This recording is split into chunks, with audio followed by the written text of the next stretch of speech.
কংগ্রেস দল হায় হায় কংগ্রেস দল নির্বাচন অভিযুক্ত রাহুল গান্ধী হায় হায়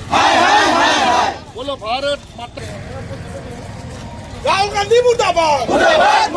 রাহুল গান্ধী মুর্দাবাদ ভাৰতীয় জনতা পাৰ্টি আৰু ভাৰতীয় জনতা যুৱ মৰ্চা বঙাইগাঁও জিলাৰ উদ্যোগত আজি আমি প্ৰতিবাদী কাৰ্যসূচী লৈছোঁ যি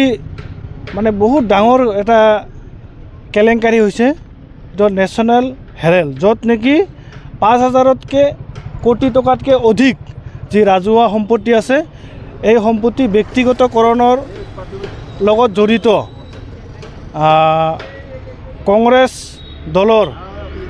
নেত্ৰী সোনিয়া গান্ধী আৰু ৰাহুল গান্ধীৰ পৃষ্ঠপোষকতাত এই নেশ্যনেল হেৰেল্ড কেলেংকাৰী সংঘটিত হৈছিল আৰু এই কেলেংকাৰীত তেওঁলোকে যি ৰাজহুৱা সম্পত্তি যি ভাৰত চৰকাৰৰ সম্পত্তি এই সম্পত্তি তেওঁলোকে ব্যক্তিগতকৰণ কৰিছে ইয়াৰ প্ৰতিবাদত আজি আমি এই প্ৰতিবাদী কাৰ্যসূচী লৈছোঁ আৰু ইয়াৰ পৰাই আমি কংগ্ৰেছ দলক তথা কংগ্ৰেছ দলৰ যুৱৰাজ ৰাহুল গান্ধী আৰু সোনিয়া গান্ধীক আমি ইয়াৰ পৰাই সকীয়াই দিছোঁ যে তেওঁলোকে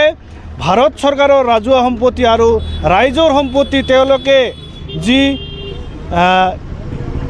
ব্যক্তিগতকৰণত যি পৃষ্ঠপোষকতা কৰিছে আৰু তেওঁলোকে ব্যক্তিগতকৰণ কৰিছে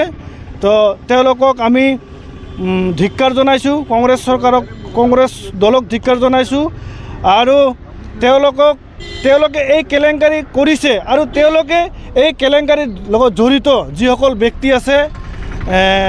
সেইসকলক বচোৱাৰ কাৰণে তেওঁলোকে যোৱা পৰহি তেওঁলোকে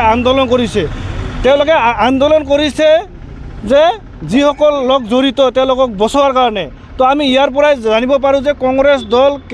সদায় দুৰ্নীতিৰ লগত জড়িত তেওঁলোকে কেলেংকাৰীৰ লগত জড়িত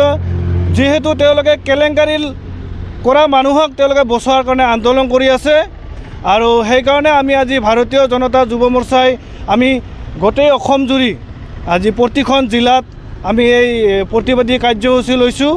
আৰু এই প্ৰতিবাদী কাৰ্যসূচীৰ পৰাই আমি তেওঁলোকক সকীয়াই দিব বিচাৰিছোঁ যে তেওঁলোকে এই ৰাজহুৱা সম্পত্তি ব্যক্তিগতকৰণ কৰা বিৰত থাকক আৰু সঁচাকৈ আমি লজ্জিত যে কংগ্ৰেছ চৰকাৰে দিনত যি দুৰ্নীতি হৈছিল ইয়াৰ পৰা আমি বুজিব পাৰোঁ আৰু এই দুৰ্নীতি খালি হেৰেল বুলিয়ে নহয় আৰু বিভিন্ন ধৰণৰ দুৰ্নীতি জড়িত হৈ আছে এইখিনি চাওক দুৰ্নীতি আৰু কংগ্ৰেছ এটা মুদ্ৰাৰ ইপিঠি সিপিঠি সকলোৱে জানে গতিকে এটা বৃহৎ কেলেংকাৰী ব্যাগম কেলেংকাৰী ইতিমধ্যে সংঘটিত হৈছিল আৰু এই কেলেংকাৰী অকল ভাৰতবৰ্ষতে নহয় গোটেই বিশ্বই গম পায় গোটেই বিশ্বই জানে যে নেশ্যনেল হেৰাল্ড গোচৰটো কি সেই কেলেংকাৰীটো কি গতিকে এই কেলেংকাৰীৰ জৰিয়তে আমাৰ যি আমি তেখেতসকলে যি তথাকথিত দেশ উদ্ধাৰৰ নামৰ কথা কয় কংগ্ৰেছ দল সেই কংগ্ৰেছ দলৰ যি যুৱৰাজ বৰ্তমানৰ যুৱৰাজ ৰাহুল গান্ধী আৰু সোনিয়া গান্ধীৰ নেতৃত্বত যি ৰাজহুৱা সম্পত্তি তেখেতৰ বাজেয়াপ্ত কৰি নিজৰ নামত যি কৰাৰ যি প্ৰয়াস বা প্ৰচেষ্টা চলাইছিল সেই প্ৰচেষ্টাৰ কথাখিনি গোটেই বিশ্বই গম পাইছে গতিকে আমি ইতিমধ্যে আমাৰ নেতা আমাৰ ডক্টৰ সুব্ৰমণ্যম স্বামীয়ে 2012 চনতে তৰা গোচৰৰ ভিত্তিত ইতিমধ্যে গোটেই কথাবিলাক স্পষ্ট হৈ পৰিছে গতিকে আমি ইয়াৰ ফালৰ পৰা ৰাজ্যিক নেতৃত্বত যি আহ্বান আমি দেশৰ প্ৰতিটো প্ৰান্তত ইয়াৰ বিৰুদ্ধে আমাৰ প্ৰতিবাদ হৈছে আৰু আজি ৰাজ্যিক সভাপতি মাননীয় দিলীপ শইকীয়া ডাঙৰীয়াৰ আহ্বান মৰ্মে আমি প্ৰতিখন জিলাই এই কাৰ্যসূচী যুৱ মৰ্চাৰ নেতৃত্বত এই কাৰ্যসূচী আমি হাতত লৈছোঁ আৰু ইয়াৰ জৰিয়তে আমি কংগ্ৰেছ দল তথা কংগ্ৰেছ যি নেতা তেখেতক আমি সকীয়াই দিব বিচাৰিছোঁ যাতে এনেকুৱা দুৰ্নীতিৰ পৰা তেখেতে আঁতৰি থাকক